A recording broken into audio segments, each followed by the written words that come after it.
గత సర్కార్ హయాంలో జరిగిన సీఎంఆర్ఎఫ్ అక్రమాలపై లోతుగా దర్యాప్తుకు రెడీ అయింది ప్రభుత్వం. కరోనా టైంలో వచ్చిన విరాళాలపైన ఆరా తీస్తోంది. ట్రీట్మెంట్ చేయకుండానే అక్రమంగా నిధుల మళ్లింపుపై దర్యాప్తు చేస్తుంది. ఇకపై నిధుల గోల్మాల్ జరగకుండా మార్పులు చేపట్టింది.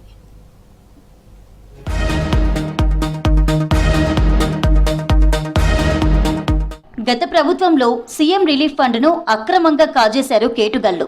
ట్రీట్మెంట్ అందించకపోయినా అందించినట్లు నకిలీ బిల్లులు, ఫోర్జరీ పత్రాలు సృష్టించి కొందరు లబ్ధిదారులకు మంజూరైన చెక్కులను వేరే ఖాతాల్లో జమ చేసుకుని ఇంకొందరు పేదల నిధులను కొట్టేశారు. 2023 ఎన్నికల సంవత్సరంలో ఎలాంటి బిల్లులు, దరఖాస్తులు లేకుండానే నేరుగా పలువురి ఖాతాల్లో సీఎంఆర్ఎఫ్ చెక్కులు జమైనట్లు తేలింది. ఇలా కోట్ల రూపాయల సొమ్ము అక్రమార్కుల పాలు కావడంతో రాష్ట్ర ప్రభుత్వం సీరియస్ గా తీసుకున్నది. ఇప్పటికే వెలుగులోకి వచ్చిన కొన్ని సంఘటనలపై దర్యాప్తు చేస్తోంది.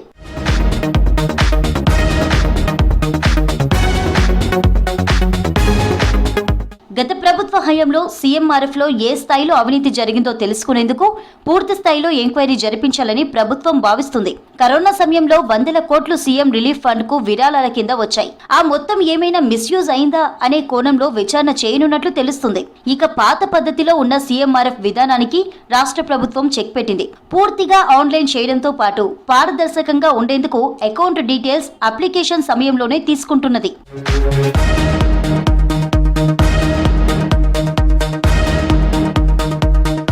సీఎంఆర్ఎఫ్ అక్రమాల్లో కొన్ని ముఠాలు ప్రైవేట్ హాస్పిటల్స్ తో చేతులు కలిపి చికిత్స చేయకుండా లక్షల రూపాయలు ట్రీట్మెంట్ కోసం ఖర్చయినట్లుగా నకిలీ బిల్లులు, నకిలీ డిశ్చార్జ్ సమ్మరీలను జారీ చేశాయి. ఆ బిల్లులను సీఎంఆర్ఎఫ్ దరఖాస్తులతో జతచేసి ప్రభుత్వానికి సమర్పించి నిధులు పొందేది. నిధులు మంజూరైన తర్వాత హాస్పిటల్స్ లోని సిబ్బంది, మధ్యవర్తులు ఆ సొమ్మును పంచుకునేవారు. ఈ అక్రమాలు హైదరాబాద్, ఖమ్మం, నల్గొండ, కరీంనగర్, వరంగల్, మహబూబాబాద్ వంటి జిల్లాల్లో బయటకొచ్చాయి. ఒక దశలో సిఐడి దర్యాప్తులో 28 హాస్పిటల్స్ పై 6 ఎఫ్ఐఆర్లు నమోదు చేసింది. నకిలీ రబ్బర్ స్టాంపులు, ఫేక్ మెడికల్ బిల్లులతో అప్లికేషన్లు సబ్మిట్ చేసి నిధులు కాజేశారు.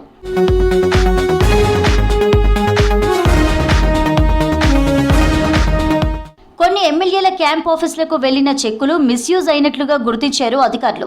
ప్రజాప్రతినిధుల కార్యాలయాల్లో పనిచేసిన కొందరు వ్యక్తులు ఈ అక్రమాలకు సూత్రధారులుగా వ్యవహరించినట్లు తేలింది.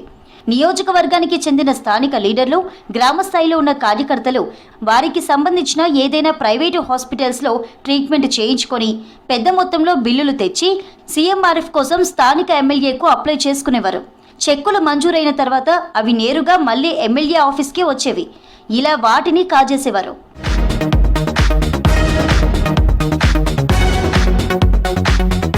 ఎమ్మెల్యే కార్యాలయంలో పనిచేసే కొందరు అక్రమార్కులు పేదలకు వచ్చిన చెక్కులను వారికి ఇవ్వకుండా మీ అప్లికేషన్ రిజెక్ట్ అయింది అంటూ వచ్చిన డబ్బులను పంచుకునేవారు. బ్యాంక్ అధికారులతో కుమ్మక్కై ఇతరుల చెక్కులను తమ బంధువుల ఖాతాల్లోకి మళ్లించుకున్నారు. ఇలా రకరకాలుగా సీఎంఆర్ఎఫ్ చెక్కుల పంపిణీలో గోల్మాల్ జరిగినట్లు గుర్తించారు అధికారులు.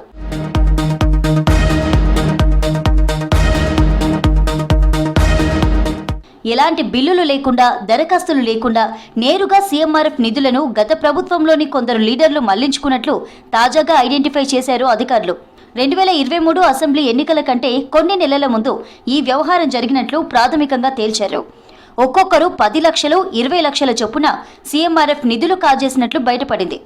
దీనిపైన అధికారులు లోతుగా విచారణ జరుపుతున్నారు.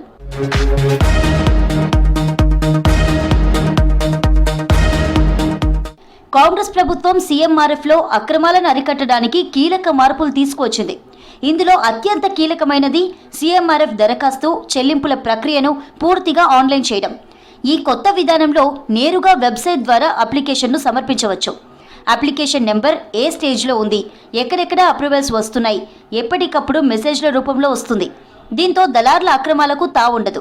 ఇకపై సీఎంఆర్ఎఫ్ చెక్కులపై లబ్ధిదారుడి పేరు, బ్యాంక్ అకౌంట్ నెంబర్ను ముద్రిస్తున్నారు. దీనివల్ల చెక్కులు చోరీకి గురైనా దుర్వినియోగం కాకుండా ఉంటాయని ప్రభుత్వం భావిస్తుంది. చెక్కులు ప్రజాప్రతినిధి కార్యాలయానికి ఎప్పుడు చేరుతున్నాయో కూడా మెసేజ్ వెళ్తుంది.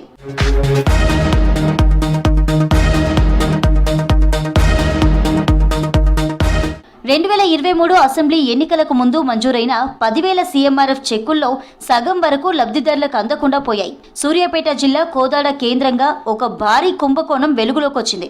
ఈ ముఠా సీఎంఆర్ఎఫ్ కోసం దరఖాస్తు చేసుకున్న లబ్ధిదారుల వివరాలను మార్చేసి డబ్బులను తమ అకౌంట్లలోకి మళ్లించుకుంది. కొన్ని ప్రైవేట్ ఆసుపత్రులు దళారులతో కలిసి రోగులకు చికిత్స చేయకపోయినా లక్షల్లో బిల్లులు సృష్టించాయి.